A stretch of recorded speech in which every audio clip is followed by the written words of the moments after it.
in the future should I need it with Earl. Right. That's an awfully difficult thing to go out and try and achieve, and I would agree with that. But that's not the approach that I would tend to take it as. I would say, I'm going to put myself in non-classroom type settings as much as I'm going to go to that basketball game, I'm going to go to the track meet as best my family will allow me to do. I'm going to cross paths with those kids at Walmart, I'm going to talk to their parents, I'm going to learn, this is Grandma, hi Grandma, nice to meet you. What can you tell me about your child that I just don't even know about? And be human with one another and let my brain store that however it wants to store. Well, this is exactly how it's going to go down, because I'm going to go back to Atlanta and I'm going to say Doug taught us how to yell. And that's pretty much the way it's going to go down. But what I think, what came to me during this discussion is that when we get on Adobe Connect, I need to have a camera set up to a laptop that's online, and I need to have the camera on the kids, us having a session with the kids, trying to do high school enterprise, and explaining, and then the kids, or yodeling, and then Doug or Betty, if somebody can watch that and even evaluate at that time of what I've learned, what Alan's learning, what the kids are learning. Because I really, I'm like, oh, I really, really want to nail this. I really want these kids to have this in Atlanta. This is really important to me now, but it needs to be important to the kids.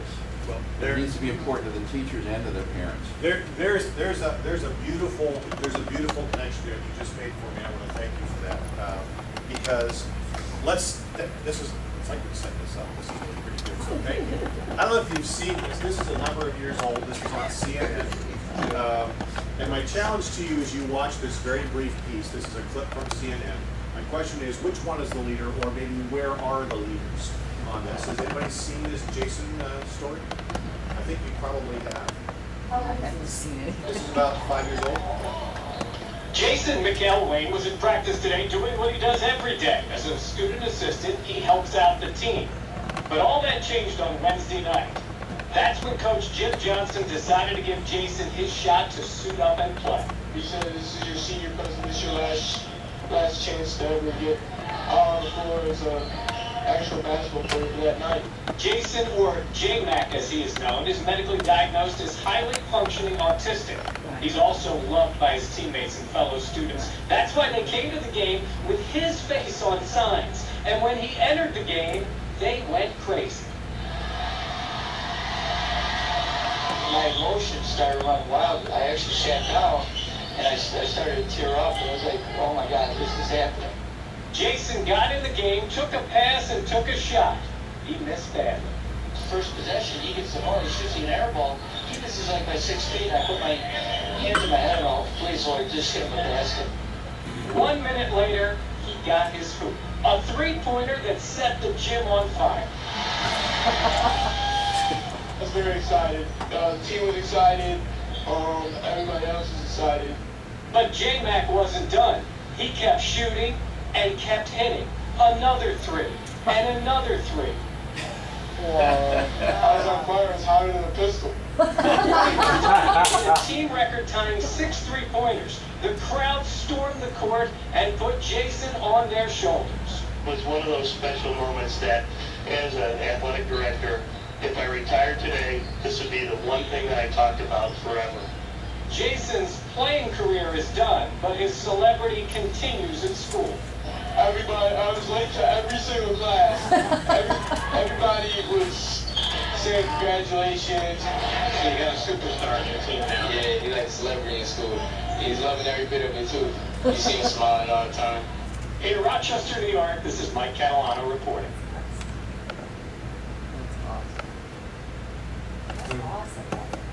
Where's the leadership? Where's the leadership in what you just saw? He is what? He is. Jason is not a leader?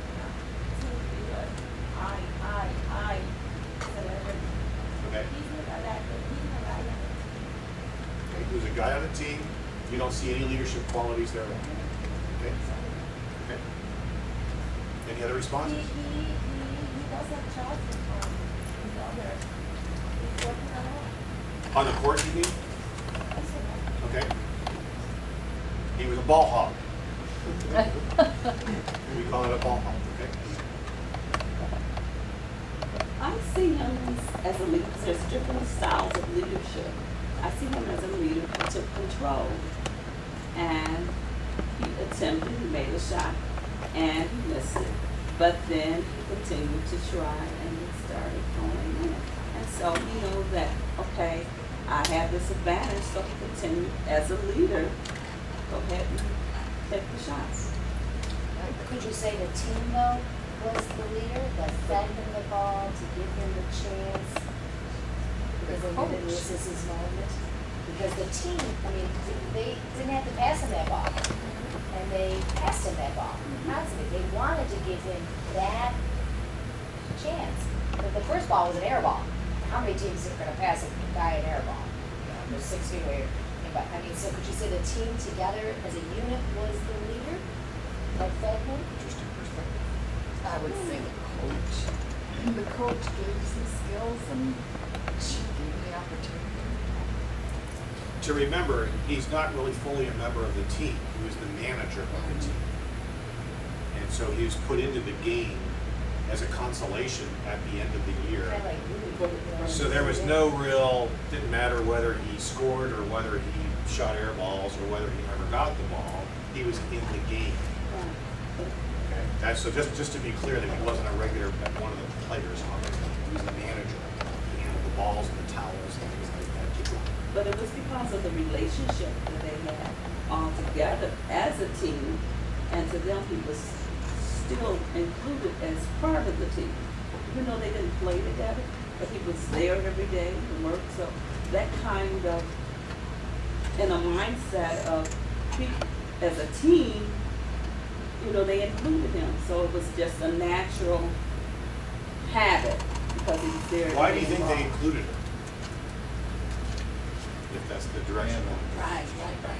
I'm sorry. I'm trying to get my. That's all right. No, I wanna hear you. Let her ponder a little Yeah. bit. You want to process it a bit? We'll come back. Go ahead. Well, I mean, if I had to choose which one, and that means one individual is a leader, and I was forced to pick, which I hate to. That's vertical. In sports, we seem to always do that, you know, who's the MVP. But anyway, if I had to pick one leader, I would have to agree with Mary that it's the coach. Because he set up a system where the manager was close to the team, he was into the team, he set up or I'm assuming maybe it was an assistant coach, but instill a culture where the team would accept this manager coming in, give him a chance, getting him the ball, and kind of set up the conditions for this to happen. So there's my choice. The coach led them there. That's a place they hadn't been before. Well, isn't it the leadership is you give the skill, you kind of give the skills, you create the atmosphere, you create the culture, whatever you want to say, in order for the kid, and then you let them loose. You see what they can do. Without knowing more about this, but kind of having seen this before in other situations, I think the student body was the impetus to get him into the game. And they started showing up probably weeks before with pictures of Jason and banners of Jason and this. That probably set the seed in the coach's mind and a little pressure for the last game to appease the student body in the sense that the student body is part of the team, so to speak, that he put him in. And I don't know for sure if the coach would have thought about this if that hadn't happened maybe a couple weeks prior. So conditions influence decision making. In this case, it did. In that way, Autism as well. Autism as well. in that way, Jason's charisma made him the leader of the whole school at that particular time. Or at least of that senior class. He wasn't a hero.